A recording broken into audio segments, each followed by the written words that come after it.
បាទអញ្ញាតសូមគោរពជំរាបសួរពុកម៉ែបងប្អូនថ្ងៃនេះមកឆែកការងារការ៉ូបាទនៅការដ្ឋាន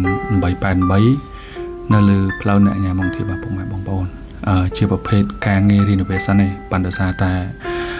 ដល់ការងារការ៉ូដូច្នេះក៏ឆ្លៀតធ្វើវីដេអូបន្តិចដើម្បីចែកម្លែកទៅដល់ពុកម៉ែបងប្អូនយើងបាទហើយសូមបញ្ជាក់ថាការ៉ូដែលយើងរៀបនេះជាការ៉ូប្រភេទ60 គុណម៉ែត្រ 2បាទពុកម៉ែបងប្អូនឬធំល្មមដែរបាទហើយតាក់ទងជាមួយនឹងបច្ចេកទេសក្នុងការរៀបការ៉ូខ្ញុំជឿថាពុកម៉ែបងប្អូនយើងជាពិសេសបងប្អូនជាងយើងគាត់មានបច្ចេកទេសរៀងៗខ្លួនបាទមែនតើទៅសម្រាប់ក្រុមការងារតាក់ទងជាមួយនឹងបច្ចេកទេសវាផ្សេងៗគ្នាបាទឬក៏វាអាចតាក់ទងជាមួយនឹងតម្រូវការរបស់ការតាមដែរបាទពុកម៉ែបងប្អូនហើយសម្រាប់បច្ចេកទេសរបស់ក្រុមការងារយើងបាទវាមិនខុសអីពីពុកម៉ែបងប្អូនឬក៏បងប្អូនជាងយើងគ្រាន់តែអានេះយើងមានចំណុចគន្លឹះពិសេសខ្លះដែលយើងតម្រូវឲ្យជាងគាត់ធ្វើតាមអ្វីដែលយើងដាក់ឲ្យបាទបើសិនជាគាត់មិនធ្វើទេអាហ្នឹងយើងមិនអាចឲ្យគាត់រៀបបានទេពុកម៉ែបងប្អូនបាទសម្រាប់ការងាររៀបការ៉ូ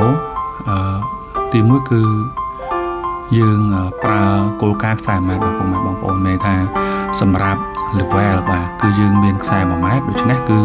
គាត់វាស់ពីខ្សែ1ម៉ែត្រចុះអញ្ចឹងគឺគាត់ប្រើខ្សែមួយជុំបាទមួយជុំបន្ទប់ដូច្នេះគាត់ចង់ទាញការ៉ូពីជ្រុងណាក៏មានខ្សែដែរបាទពុកម៉ែបងប្អូនអញ្ចឹង level គឺយើងធ្វើបែបនេះបាទហើយតាក់ទងជាមួយនឹងបច្ចេកទេសធ្វើម៉េចដើម្បីឲ្យជាប់ល្អបាទសម្រាប់ការឋានរបស់យើងគឺបន្ទាប់ពីយើងសម្អាតទេផ្លោះស្អាតហើយគឺយើងលាបកបោប្រេងលើផ្ទៃផ្លោះបាទពុកម៉ែបងប្អូនយើងលាបកបោប្រេងឲ្យបានសព្វល្អបាទហើយបានយើងចាប់ផ្ដើមចាក់ប្រភេទបាយអល់បាទហើយបាយអល់យើងរៀងស្ងួតតិចពុកម៉ែបងប្អូនហើយយើងប្រើសាច់រៀបបាទសាច់រៀបហើយដោយពុកម៉ែបងប្អូនឃើញទេគឺសាច់កបោរបស់យើងគឺខ្មៅល្មុតស្អិតល្អហ្មងបាទហើយសម្រាប់ការ៉ូគឺយើងបៀកជាមួយនឹងកបោប្រេងបាទពុកម៉ែបងប្អូនយើងបៀកកបោប្រេងនៅរូបភាពចេះបន្តមកទៀតបាទយើងយកទៅរៀបបាទហើយសម្រាប់បច្ចេកទេសរបស់ក្រុមការងារយើងគឺរាល់ការ៉ូទាំងអស់គឺយើងមានរងបាទយើងប្រើរង2លីឬក៏1លីកន្លះទៅតាមស្ថានភាពការ៉ូបាទហើយយើងមានឧបករណ៍សម្រាប់គៀបបាទដើម្បីឲ្យការ៉ូហ្នឹងគឺស្មើគ្នាល្អបាទពុកម៉ែបងប្អូនអញ្ចឹងបច្ចេកទេសផ្សេងគ្នានឹងតម្រូវការរបស់យើងក៏ផ្សេងគ្នាដែរនេះគឺជាបច្ចេកទេសដែលក្រុមការយើងអនុវត្តសម្រាប់ការងាររៀបការ៉ូនៅការដ្ឋានបាទពុកម៉ែបងប្អូនដូច្នេះពុកម៉ែបងប្អូនដែលមាន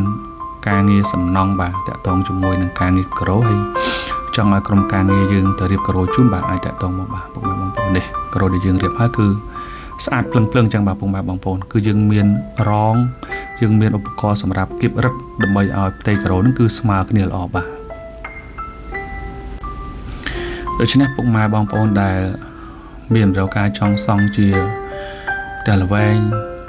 វិឡាឃ្លាំងរោងចក្រផ្សេងៗអាចតាក់ទងមកក្រុមការងារយើងបានបាទយើងធានាទាំងគុណភាពនិងតម្លៃបាទសូមគោរពអរគុណពុកម៉ែបងប្អូនទាំងអស់គ្នាសូមអរគុណ